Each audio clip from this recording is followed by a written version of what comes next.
hello all the way from Estonia. Buon tarde. Sorry I can't be there with you in person in Lisbon, but the more I'm happy to at least take this chance to really speak about a topic that is very dear to my heart, the future of digital governments, or if not to say digital future of governments, actually. And given the themes of this conference, given the themes of our times, we thought to basically put this all also in a bit of context of turbulent times, and so how to really, what can be the future of governments digitally in context of all the crazy things happening around us. But to start on this, obviously, as I come from Estonia, I'm infiltrated by all things Estonian and the things we've been doing digitally for the last 20 years. I'll start with a bit of background in a sense, let's say, how we have tried to build the future of our government here in the past. Because if there's one thing about future, then I very much believe, and our government has always believed, that basically future is something you make yourself. Yes, things are happening around you, but it's up to you what you make out of it, especially if you're trying to be a bit leading the pack, if you wish. So we have been great friends with Portugal from Estonia for a number of years, in a sense of piggybacking on each other to share experiences in digital government and whatnot. So from that point of view, I mean, some of the things I'm talking about probably, you enjoy the same things there. But in Estonia, if I somehow sum up our journey for the last 20 years, then we started really from nothing at the time. Late 90s, internet was just taking off in the first place. And we started experimenting to see, our challenge has always been, how do you pull off being a full country with very little resource and very few people? We are 1.3 million people only. So the possible solution we thought about and what was suggested to us was to say, hey, look, exactly, this internet thing is taking off. Perhaps digital allows us to punch beyond our weight. And the first experiments really showed exactly that's how it is. So we started doing more and made it a systematic effort. If I jump forward all the way to today, then where do we stand? Then at this point, from your point of view, from user point of view, from people's point of view, almost everything and anything can be done digitally. The only exceptions, the things you still have to show up for, is to get married and divorced. Anything else, as a private person, as an entrepreneur, you can get done online yourself as a digital service, a digital means for that. So it's basically become a natural, unnoticeable part of our lives. If we think about living a life, digital is crucial, ingrained part of it. And I mean, especially so, I mean, look, there are many entrepreneurs in the audience, especially so for entrepreneurs. By the way, if you run a company, if you start a company in Estonia, then yes, you will start it mostly virtually, digitally, yourself. But once you do it, everything else has to be online. Everything else has to be digital. So any red tape, any bureaucracy, any compliance stuff you have to take care of, all digital only. So for entrepreneurs, it's basically mandatory digital. And this has allowed us to even, in a way, take an extra step, not just make doing business in Estonia easy for our existing entrepreneurs, but build it as a base to attract new ones through something called e-residency, and I will come back to that a bit. So people, almost everything is available online. Companies have to do stuff digitally. And it's not just the bureaucracy. I mean, we try to also make use of digital tools to really, deeply transform some of the most wicked, the most important public service areas. Take health, take education, take so forth. So not just, for example, that I can register to see my doctor online, but actually the way that doctors are treating me, diagnosing me, can be really enabled by digital stuff, as you know. Like all the way from having a national medical health record so that they can, rely on my medical past, to, for example, combining it these days together with my genomic data from the National Genomic Program so that I can have a personalized treatment, diagnostics, and even prevention targeted at me so that I stay healthier all the time. So my point is that digital allows us to not just, yes, make bureaucracy more convenient, less painful, but actually really help government and government arms deliver more value more widely. And we've also used digital stuff to basically not just make things better that people have to do, but things that people want to do, like vote. So it can be very lousy weather in voting time for us, snow outside like you see on the picture, or people travel, they want to be in sunny Lisbon as opposed to Estonia at the voting time. All these things, if they do that, if they travel, if they move, if they live elsewhere, or if it's bad weather, if it's voting time, they will stay away with it. They will be basically cut out of this. Now they have a more accessible means for it. They just go online and vote. and about half of people do it this way. So we've seen, my point here is that for many countries, the things we enjoy in Estonia are still the future. And actually, for us, that's weird, of course. So in a way, wanting to look at what is the future of digital governments, the way that we see that, from Estonian point of view, is to say, hey, look, this already actually is today. You should catch up. You should really run fast, because, I mean, that's the sort of things we already know how to deliver for our people. But of course, that is not the ceiling.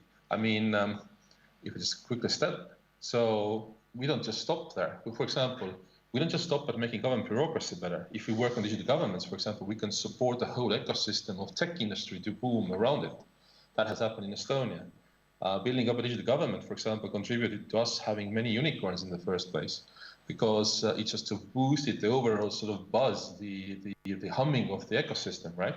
So it has a spillover effect. But more importantly, why it doesn't stop is that there's always the next things to do. So going back to the premise that I had, that I've always thought about that future is what you make out of this. Future is what we build ourselves. Then, for example, what Estonia is trying to build is a few directions. First of all, even if everything is already available digitally in Estonia, many things perhaps are not the most user-friendly yet. Also, technology moves along, new opportunities emerge, people's expectations move along. So basically, we have to keep as a government, you always have to keep improving yourselves. And the aim for Estonia in doing this is actually to get rid of services, to get rid of the need to interact with the government as much as possible. Basically, to make stuff automatic or proactive, make sort of bureaucracy become hidden for you. So if I give you an example, if a child is born in Estonia, currently, and I have 3 children, so I've done it a few times. So currently, you go online, and even from the hospital bed, there's like 3, 4, 5 things you do to name the baby, to apply for benefit stuff. You can do it all online. But 3, 4, 5 different, sometimes clumsy user interfaces, stuff like that. While the government actually knows that the baby was born. So why do we wait for me to go to the government or for you to come to the government? Instead, the government can send you an email or just ping on your mobile phone saying, hey, thank you for the new citizen. What is the name? Why do you want the money to be sent to? So proactively ask you and offer you the service. Why does the government know the baby was born? Not because of Big Brother. No, because actually hospital has made an entry to population registry. We don't need AI and big data. Birth is registered because immediately when you're born, your medical history starts. So from that small thing, the rest can be triggered, and you have a fundamentally better user experience and fundamentally better government service from people's point of view. The other thing that Estonia is very keen on is perhaps a bit more technological, but is artificial intelligence. And this is for the reasons that, in a way, even the current state of narrow AI and very powerful narrow AI opens up like the next level, the next frontier in terms of effectiveness gains. So, as I said before, Estonia has been driven by trying to become better government for the same amount of money with the help of digital tools. So AI is the next element of that. But even more so, what AI can allow us to do is to fundamentally, radically change the experience and the interaction with the people.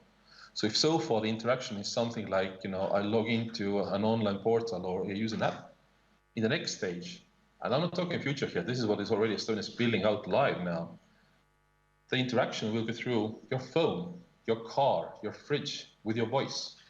Basically, if a passport is due to become outdated, Siri or something else, you choose your assistant, pings you saying, hey, Siim, your passport's expiring, should I get a new one? And then stuff will happen through different bots and stuff in the back end. That sort of radical simplification, that sort of radical ease of use is what AI and assistants can unlock us like that. So that's the sort of positive future that we already know with already existing technology around us that we can build. The trick in governments is that that sort of same experience, that sort of same ability is not spread around the world. And that is why, for example, yes, we started Digital Nation as an advisory company, helping other governments to catch up or even do better and more. But if that's one angle to talk about, or one possible way to talk about the future of digital government, but I promise to put it in the context of our turbulent times, and perhaps from a resilience angle, to if we go that far digital, and basically the question is also to say, how can perhaps digital government allow governments to be more resilient, period? Then I think there's a few things to think about. First of all, well, look, whatever we build digitally, we have to build so that it actually is resilient, it's risk-proof as much as possible. From cybersecurity point of view, from privacy risk point of view, you name it. For Estonia, that has meant very practically that is why we have built up an excellence in cybersecurity. So, because that's like the necessary side of the coin. We don't do cybersecurity in order to build up defenses. No, we do cybersecurity well because that enables us, that allows us to do digital really well and go far with it. So it's basically like in a rally car, in a Formula One car, good brakes are necessary to run and drive really fast. So it's the same logic. We need really good brakes, really good sort of safeguards. Then we can go very far and drive really fast in a digital sense. But one thing is obviously to build things in resilient ways. So let's say if we rely on digital tools, that even whatever the craziness is around us, so we still keep things up and running. Well, you don't just have to look into Estonia for that. Look into what is happening around the world. Look into Ukraine, the most unfortunate war there. Ukraine, before the war, started putting their key services on a common platform in both web and mobile called DIA.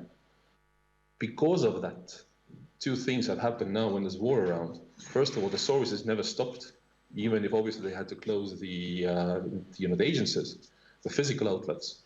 And secondly, they were able to roll out very quick new necessary services. For example, for misplaced people and all the refugees, the millions of people they have abroad, they now still have a connection. They still are being served by the government. So my point is this, that Ukraine shows us even more vividly, to be resilient, actually you have to be digital. To be resilient, whatever comes your way, providing and having digital service ability is a fundamental element of that. Without that, the government would be, or the people would be lost to the government. Another point, what is really the key, what is really the essence in crisis is the vanishing of trust. How do you have trustful relationship with your people, with your residents, with your entrepreneurs? Well, one very big element is you have to serve them good. That is the essence of it. Basically, if services are nice, seamless, if they're not much of a hassle, that whole supports this. So basically, that's why it's been now, perhaps the next stage for Estonia to go beyond effectiveness and efficiency. The current digital government strategy defines service experience, really the objective, saying, hey, we should do utmost to basically improve that part, that we serve our people the best we can. And obviously there are many digital ways for that. Again, AI helps to do it better, for example, but fundamentally focusing on making people's lives better, focusing on the experience they get from the services, and keeping to constantly iterating and building that perspective, that builds up trust, that builds up a relationship, and that will take you through resiliently through hard times. A third element is, well, in resilience, we need all the sort of help we can. In part of how to be more resilient is that we need to have different sort of service offerings and different sort of even revenue streams as a government, for example. So that is why also we see that more and more we are not just serving the people in our physical territory, we are also serving people who want to come use our services. And the digital space will not have to be bound by our territory. That's what led to Estonia's e-residency, because basically everyone in the world can apply and virtually become Estonian and start a company and run it from a distance and never perhaps be to Estonia. I know that Portugal is thinking about or starting a similar scheme. Why? Because people move and they can choose the best sort of service providers. Through telemedicine, they can choose the best hospital from a distance even, for example. So if that's the trend, how are you more resilient? Well, you tap into this trend because fundamentally it allows you to have perhaps be more resilient against sort of economic conditions at home going south. So basically new ways of generating value also make governments more resilient because it unleashes them like new ways to stay strong whatever comes your way. And the very last thing, or the one before last, if that's all the future stuff, what really we see when we go around the world a digital nation, in Europe and beyond, is that essentially, many governments try to do like flashy stuff, cool things in digital sense, was actually serving people better, building up, resilience and so forth. There are certain fundamentals you have to do really well instead. Digital identity, available and used by everyone. Data exchange across the government, interoperability, laws enabling that, privacy protection mechanisms. I mean, all these things, the fundamentals of this practice that many governments are still haven't put in place. If you really want to get to the future of, a digital future of governments, if you really want to build up a resilience one, that's what you have to start with. And in that sense, a lot the challenge is to say, hey, what are the gaps in that sense? What are the gaps we're missing from, what really make up the good foundations of digital government these days? So, and it goes all the way to issues like governance, very soft things. Are we managing this whole thing really well? I mean, often we see in governments that plans are there, but not being delivered upon. The capability for delivery is the biggest differentiator between governments that succeed and who don't. And to finish this off, fundamentally, look, I think it's in the nature of turbulence that we don't know what's coming. The only way is to be able to, react fast and try to react. Part of the reaction is not just to try stuff that has worked, but try new things. We have to be ready to experiment. Estonia's digital journey has been one of experimentation all through the way, mostly through peaceful times, but even more so in crisis times. Our COVID response was a big experimentation. What works? How, for example, how do we get vaccination registration done? This takes leadership. This takes willingness to take risks from leaders' point of view. This takes a bit of experimentation, sort of practices and skills. But fundamentally, it's an approach. It's a way of doing things. We have to keep experimenting because then we can build the future and then we can be ready for whatever comes our way. And it's not just theory. It can be very easily done. So I will stop here. Thank you really for attention. I hope it sort of sheds a bit of light in terms of the future that some of the governments like Estonia have tried to build for themselves digitally. And there's more we all should be doing, all the way from fundamentals to serving our people better, because then we can be ready whatever comes. Thank you. Obrigado.